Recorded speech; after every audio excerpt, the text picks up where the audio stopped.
வானுலகம் உண்மையமானதோ, வானுலகம் வாழ்க்கை செய்ததோ, வசந்தம் இங்கு வந்து புத்துரித்ததோ. ஆம், இவ்விடம் தேவலோகம் போல காட்சியளிக்கிறது.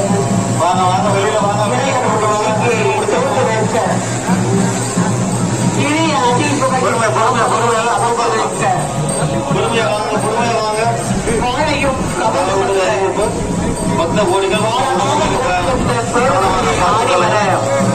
அலங்கார தோரணங்கள்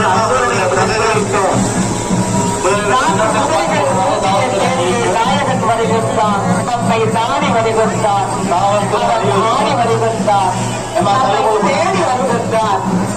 சிறப்பானது நாம் பார்த்துக் கொண்டிருக்கின்றோம். ஆறுவரில் அமர்ந்த அரசே, அறிவிப்பு உடைமைகள், நகைகள் மற்றும் செயின்களை பத்திரமாக பார்த்துக் கொள்ளுமாறு